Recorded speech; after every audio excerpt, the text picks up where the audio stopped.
Je pense qu'on va la faire comme ça, hein. Salut. Hem, donc c'est Abdelkader. On se retrouve pour une nouvelle vidéo. Première vidéo filmée, donc je vais avoir des petits tics, je vais regarder un peu, partout, pas forcément la caméra. Je vais essayer au max, mais et en plus, il y a le focus qui commence à partir en couille si je fais des gestes. Hem, donc ouais, on va se poser, chill, on va essayer de parler, je dirais, allez 5-10 minutes, peut-être ça va aller plus loin, à propos de Dragon Ball. Donc c'est une vidéo que je voulais faire depuis la mort de Akira Toriyama, qu'on a appris donc le premier. Non, on l'a appris le 8. Ouais, ouais, ouais, on l'a appris le 8 mars 2024, sur Twitter, 4 heures du Bah, bon, tu connais ton gars, je te fais pas de dessin, je j'étais pas spécialement en train de dormir, donc j'étais en train de me tuer, sur League of Legends, je pense, et j'avais Twitter, sur le téléphone, je regardais, de temps en temps et là, d'un coup, ça explose. Akira Toriyama est mort, Akira Toriyama est mort et tout, de partout, il y a des hommages, il y a des au début, j'y ai pas spécialement cru, parce que je me disais: «C'est bizarre quand même». Enfin, tu vu, c'était en fait, on nous a pas prévenus avant, genre, on nous a pas dit: «Il a des problèmes de santé ou quoi». C'est juste du jour au lendemain, il est décédé.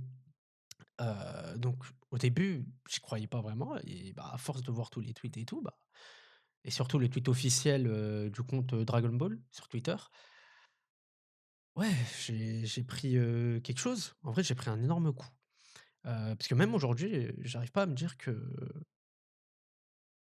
est parti. Il n'est plus de ce monde. C'est, c'est vraiment, vraiment spécial de fou comme sensation. Hem, Dragon Ball, c'est quelque chose. Je pourrais même pas qualifier ça d'œuvre tellement ça m'a impacté, ça continue de m'impacter et ça m'impactera. Ça aura toujours une place incroyable dans mon cœur et dans ma vie même. C'est avec ça qu'on a grandi quoi, c'est littéralement, avec ça qu'on a grandi.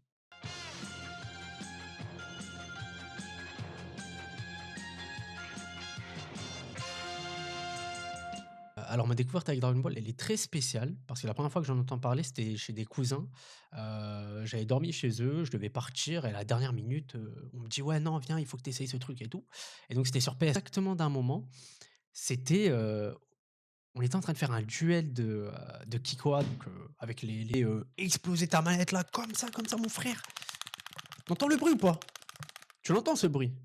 Tu devais exploser ta manette, pour gagner le duel de Kikoa donc moi, c'est ce qui m'avait vraiment marqué, en fait. Bah, après j'étais tout petit, explosion, Kamehameha, Super Saiyan, tout ça, mais après ça, j'en entends pas parler pendant un bon moment.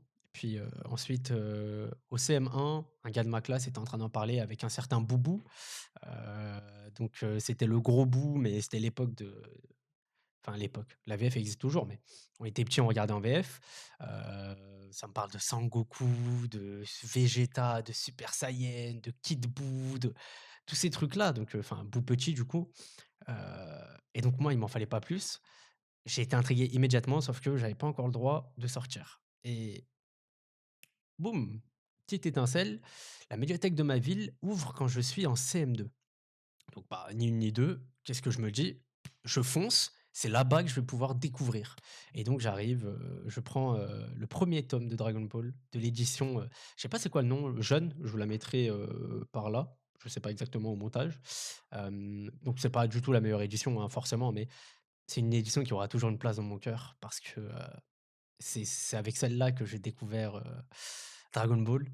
Donc, les tout débuts avec, Goku, la boule à 4 étoiles, Bulma, Yamcha, Plume, Oolong, Krillin, Tortue Géniale, puis plus tard, Tenshin Han, Tao Pai Pai, Piccolo. Ouais, c'était le ma découverte avec Dragon Ball. Donc, je tombe forcément immédiatement amoureux, j'y vais tous les jours pour lire, j'arrive même à me créer un compte pour, donc, emprunter les livres et rentrer les lire, à la maison, j'étais comme un fou vraiment. Ma famille, me faisait des remarques et tout dessus, vraiment j'étais tout le temps là avec le tome en train de lire, lire, lire et ouais, bah, j'ai surkiffé. Après du coup, il y a eu, en 2013, peut-être un peu après, le film donc, Contre Beerus. Ensuite, on a eu la résurrection de Freezer en 2015 et la reprise de l'animé, donc plutôt le début de Dragon Ball Super en 2016 et là, je vais pouvoir vous montrer à quel point Dragon Ball m'a impacté dans la vie à un point indescriptible.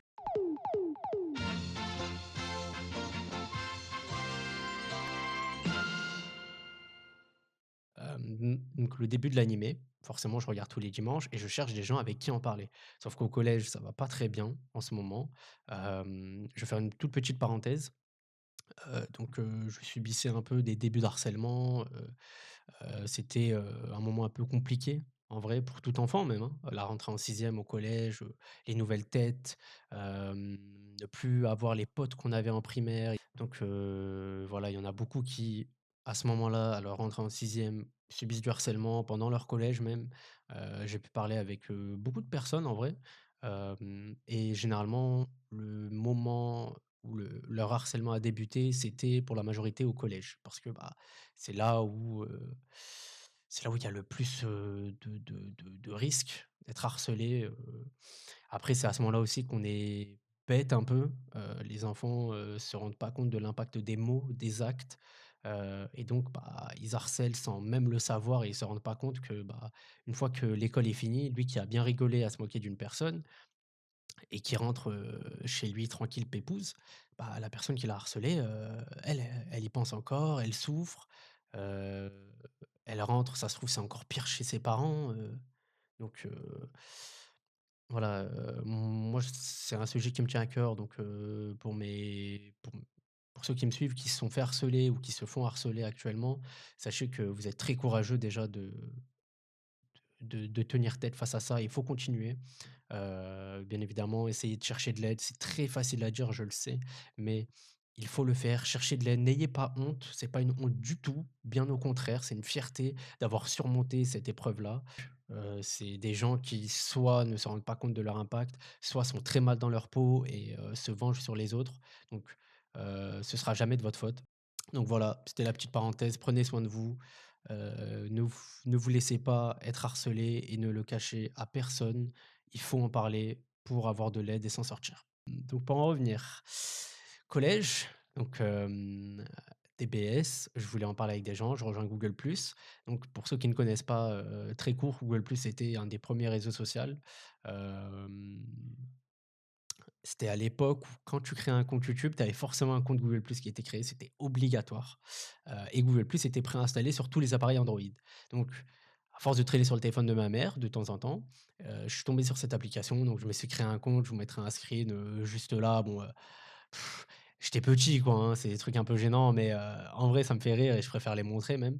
C'est des choses qui me tiennent à cœur, donc voilà. Encore une fois, ça c'est par rapport à Dragon Ball, parce que je voulais parler avec des gens de Dragon Ball Super, donc j'ai trouvé des gens avec qui parler, j'ai trouvé des communautés, je me suis fait des groupes de potes, dont un qui me suit toujours aujourd'hui, SOLARPZ. Hem sur ce groupe-là, on avait tous, un peu un personnage en photo de profil et en pseudo, et donc on parlait un peu de tout et de rien. Il y avait des vocaux, on parlait des épisodes, on parlait des films, on parlait de Dragon Ball en général et cetera. Bref, que des trucs liés à Dragon Ball. Hem Et je me sentais bien. Ça a été le début, du moment où je commençais de mieux en mieux à me sentir, au collège.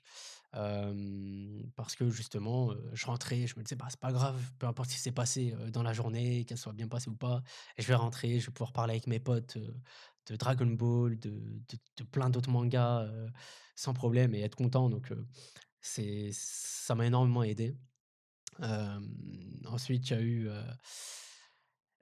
la sortie de Dragon Ball Xenoverse 2.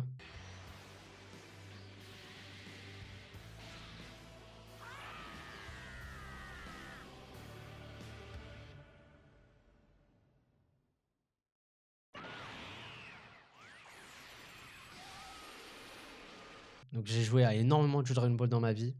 Je pourrais vous citer les Budokai, bah, comme je vous en ai parlé tout à l'heure, c'était incroyable, avec les transformations in game, avec, les duels de Kamehameha, les duels de Kikoa, les combats de boss, les modes spéciaux et cetera, le nombre de personnages, c'était incroyable. Les Budokai Tenkaichi également. J'ai pu jouer énormément que au premier. On a eu la PS2 très tard dans ma famille et mon père l'avait trouvée, dans une brocante, il avait trouvé Dragon Ball Budokai Tenkaichi 1, donc je me suis tué à ce jeu avec mon frère et ma sœur. Pareil, début de la 3D, c'était incroyable pour moi. Le mode histoire, il était incroyable. Il y avait plein de combats, il y avait plein de persos. Petit bémol, on pouvait pas se transformer, in game, mais c'était quand même énorme. J'ai surkiffé. J'ai joué aussi au Raging Blast, j'ai joué à Burst Limit, j'ai joué, à Battle of Z très, très tard. Malheureusement, du coup, j'ai pas pu en profiter à fond. Xenoverse 1 également, donc j'ai surkiffé. D'ailleurs, petite anecdote par rapport à ça un peu drôle, Xenoverse 1, j'y ai joué pour la première fois sur Xbox 360.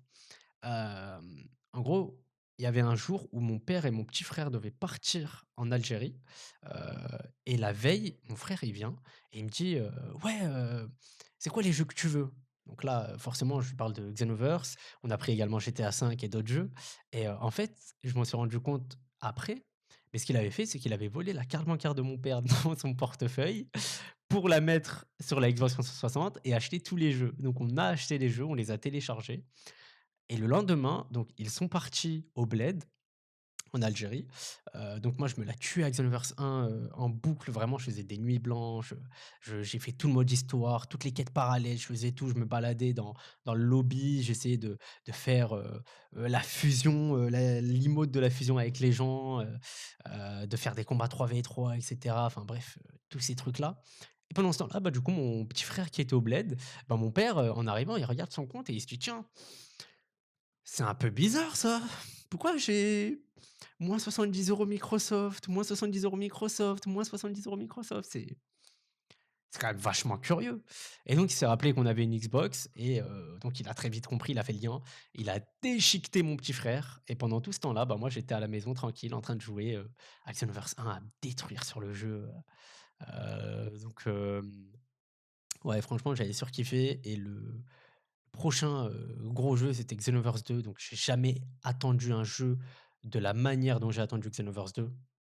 Je scrutais tous les forums, DBZcom, JVCcom, je regardais toutes les vidéos à l'époque, de Ansei le samouraï, samouraï des jeux vidéo également. C'était cette époque-là, avec tous ces youtubeurs Lilian31, où, dès qu'il y avait une info, il y avait une vidéo, il y avait des tweets, je regardais tout. Donc le jeu sort fin 2016, sauf qu'à ce moment-là, j'avais pas encore de PS4.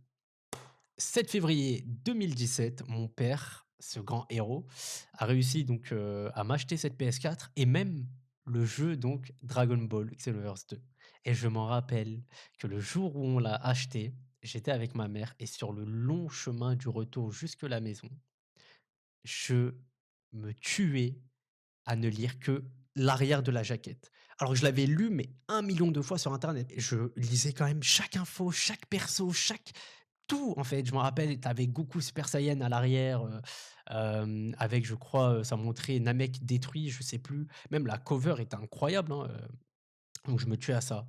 Je rentre à la maison, je démarre la Play, j'installe Xenoverse 2 et là, pendant 2 ans va débuter une relation avec ce jeu incroyable. Donc vraiment je me tuais à ça, je me tuais à tout le mode histoire, à faire tous les succès, à faire, toutes les quêtes parallèles, les quêtes expertes, j'ai j'ai créé toutes les races possibles, j'ai fait toutes les augmentations possibles, hem et j'ai enfin pu jouer avec des potes du coup, à ce jeu. Donc c'était des gens que j'avais rencontrés sur Google+, donc ceux avec lesquels je me suis le plus tué. Je sais pas si tu tomberas sur la vidéo, mais donc il y avait Lisandre, il y avait Alanma, il y avait Item, il y avait Nicolas, Mathieu et également Arda et Nawid. Gros big up à eux aussi. Vraiment, c'est avec eux que je me suis tué à ce jeu. On faisait des 3v3 en aléatoire, on faisait des cache-cache sur la map. C'était même pas prévu par le jeu de base. On avait trouvé une technique pour tous se retrouver sur le même lobby et faire des cache-cache, des 3v3, des 2v2 en aléatoire, faire des quêtes expertes, farmer et cetera. Bref, tout et ça m'a énormément aidé également. Je me rappelle qu'il y avait un peu, une dualité dans ce groupe. où en fait on voulait tous être le meilleur et je crois que si on faisait le top 1, il y avait Item et Alanma, ils étaient toujours trop forts, genre, j ils te détruisaient avec des persos style, Mister Satan, Saibayman, tous ces trucs-là, alors toi tu étais là avec un gros perso bien broken tel que Black Goku Rosé ou bien, les multiples Goku, Goku SLJ4, Goku SLJ Rouge et cetera et ils te détruisaient quand même, et ensuite, il y avait, une échelle, donc avec moi, Nicolas, Mathieu et les autres, bref, on se tuait, à ça et je me rappelle que, Arda avait réussi à vaincre Hit une fois, enfin Item plutôt, et il l'avait mis genre, en bannière sur PS4 et cetera. Bref, ça pour vous dire vraiment on était matrixés par ce jeu, vraiment c'est un des jeux qui me restera le plus dans le cœur, pour tous les bons souvenirs et pour tout l'amusement que j'ai pris dessus. Hem Dragon Ball, c'était aussi, l'époque, avec tous les AMV et les MAD également, donc j'en ai fait aussi. Je sais pas si je vais vous retrouver ça, je vous le mettrai, peut-être, si je retrouve ça et si c'est pas trop nul, même si bon, c'était sur téléphone donc c'était à chier, mais dans le groupe RPZ, il y en avait énormément qui étaient trop forts à ça, il y avait, Hugo, il y avait, Hichem, il y avait Rami, Raph, il en faisait de temps en temps, il y avait Elijah, je crois qu'il en faisait, je sais plus trop. Bref, tout la majorité en fait des gens de là-bas étaient trop forts sur ça et c'était à l'époque de Vegas Pro 13 aussi. Hem, donc ouais, Dragon Ball, il y a eu énormément, énormément, énormément de choses. Ça m'a permis de découvrir, beaucoup, beaucoup d'œuvres et énormément de personnes aussi qui sont très proches de moi aujourd'hui et avec qui, bah, je parle, encore, de temps en temps de Dragon Ball. Hem il y a il y a énormément, énormément de choses que j'aimerais dire. La vidéo pourrait durer vraiment 3 heures sur, à quel point Akira Toriyama et son œuvre m'a impacté, avec toutes les valeurs, que ça a pu m'inculquer, toutes les valeurs du travail, toutes les valeurs de l'amitié, toutes les valeurs de il y a tellement de choses en fait dans cette œuvre. C'est pour moi un truc qu'il faut lire au moins une fois dans sa vie. L'entièreté de l'œuvre du début jusque la fin, les 42 tomes parce que c'est incroyable vraiment,